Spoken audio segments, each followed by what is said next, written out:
Hello everyone, welcome to Cookie's True Crime Adventures. What's going on with Danny Christie? Eh? I gotta see, I watched Dan's video yesterday and I thought I'll make a video about what I think's going on for Danny and how he's found his higher power and jumping all over and full of life. You know, what's going on with Danny there? I understand where Anne's coming from. I really do. Because why would Anne know about addiction if she doesn't suffer from addiction? So Anne wouldn't know some things about addiction, especially about the 12-step program, the big book, yes, Alcoholics Anonymous.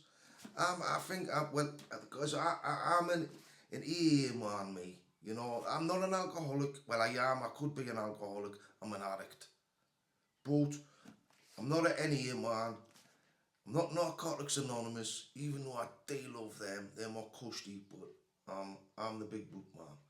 Right. So I just thought I'd get that clear from the start. Right.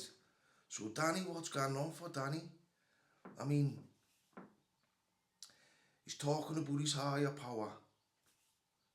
And I think for people looking in who don't know what that's all about, it's hard for them to understand how can somebody just become religious all of a sudden, and start talking about God and how God's helping them, you know. I mean, when I come across the 12-step program, it was in Durham jail on my recall for cannabis. And I was one of the very few, who went on this program, this 12-step program, and got good help, got a great understanding. And I think the reason why I did is because I had 5 years of therapy in Grendon to back us up. So when I went into the program and started going on the groups, I was just getting triggered left, right and centre, and it was great. It was great. I started to, for the first time in a long, long time, right, I started doing the stuff that I was doing at Grendon. I was, like at Grendon, I mostly identified with my offending behaviour. In Durham, I mostly identified with my addiction and how it affects me, you know. And when you do stuff like that, Danny's a prime example of that. Probably for the first time in his life, you've got to think about what addiction's really about. Many people do not recover from addiction. That's a sad fact. It's a sad, sad fact. It really is a disease. It's one of the biggest killers a disease mankind has ever known. Addiction is. And I mean, you got people thinking, well, how is addiction a disease? And what have you in that? Well, I'll tell you. I'll tell you how I think it's a disease and how the recovery community all over the world see it's a disease as well. I mean, for someone like me to take drugs, right, to take heroin, say, right, if I take heroin, right, that, I get stoned out of my head, it's a beautiful feeling, it's great, I feel the $1 million, right? Now, the next day, when I'm on a straight head, right, them feelings and that chemical reaction that's gone on in my body, right, it's triggered stuff in my head that I cannot stop thinking about taking that drug again. No matter what I do, it seems I can't stop thinking about taking the drug. And that's how I view addiction, how it's a disease. You put it in your body, a chemical, it's a chemical. You get a chemical reaction, goes on in your body.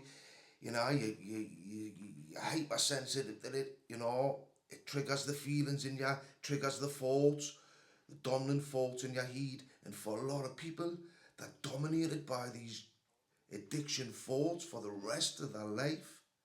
And So someone like Danny or me comes along, you know, addiction, you know, we're hooked in on drugs or whatever, you know, and for the first time in our life, we emotionally identify with a way forward that helps with deal with our addiction for real. And that's what's gone on for Danny Christie. You know, he's on cloud nine and he's flying and he's just at the beginning of his understanding and of his recovery, you know, and he wants to shout it out to everybody that you can find that emotional awareness around you for real around your addiction. You know, I yes, and I understand ego. Yes, ego is part of the recovery process. A lot of people, you know, in addiction, in recovery, they struggle to understand ego and stuff like that, you know, and it is an issue. Is that going on for Danny? It may well be, but the more he goes on in his recovery, the more understanding the more self awareness, the more understanding he gets, he'll recognise if ego is part of what he's, you know, and start pulling that ego into check. You know, it's just the way addiction works. You know, 12 steps that they give you the tools, you know, to deal with addiction. And everybody's recovery is different. It's different, you know, but we use the same tools to help we get there when we do the 12 steps, bring the 12 steps into our life. I mean, I still sign off on things. I still do my step 10 and sign off things on my head, you know, especially about my behaviour. I think about my behaviour a lot, you know, and I sign off on my head, you know, so I'm not carrying that weight all the time, and that's what I do. I sign off to my higher power. Yes, I have a higher power, right? But it's different to Danny's. Your higher power can be anything. Danny's chose a spiritual higher power. Now that's great. That's great, and it can be misunderstood because Danny is using the words. He is using the literature from the big book or from the Narcotics Anonymous book. You know, he's using that literature to help him move forward. And if he can emotionally identify with God as he sees him, then that's great for Danny. It really is. Me, it's a bit different for me because, you know, religion. I've got to move. It's like I can out. I felt like when I went into the addiction side of things with the program, with the 12-step program, I felt the religious side of things was too much for me to emotionally connect with the religious side and my addiction, you know. So I was like taught really basically that I could look at it a different way and look at God as a meaning good order and discipline.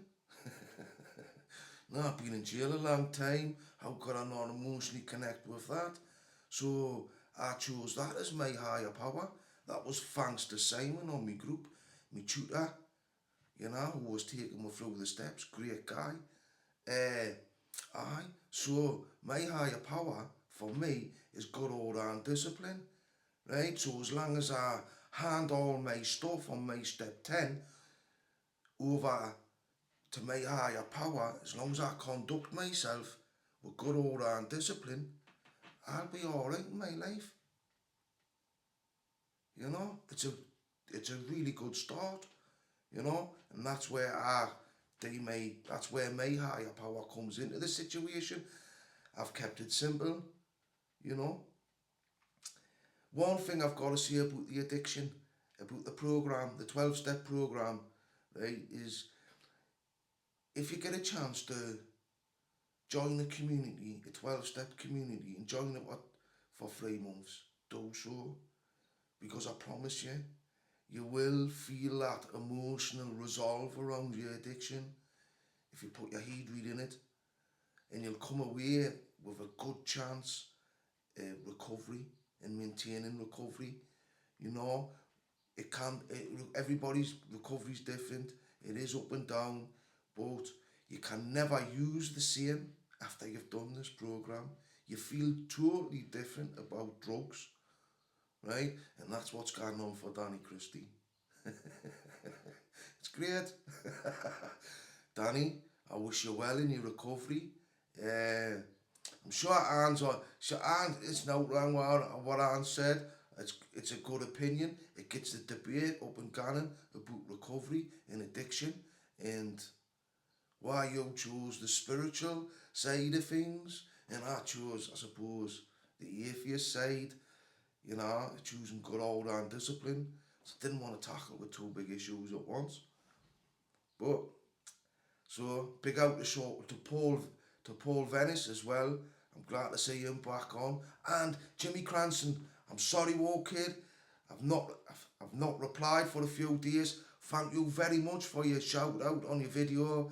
Listen, I want to collaborate. We're gonna have to figure out how to get in touch with each other. As soon as we do that, we can sort something good. Do what you want, really. We can do what you want and get some good content and talk about some good stuff. We can talk about recovery, talk about grinding, talk about your time in jail. We can talk about whatever. But it sounds great to me, mate. And thanks out for the shout out. Would everybody subscribe to Jimmy's channel? It'd be great. Right, folks. Stay safe and be good. Till I next see yous. It's over to you, folks.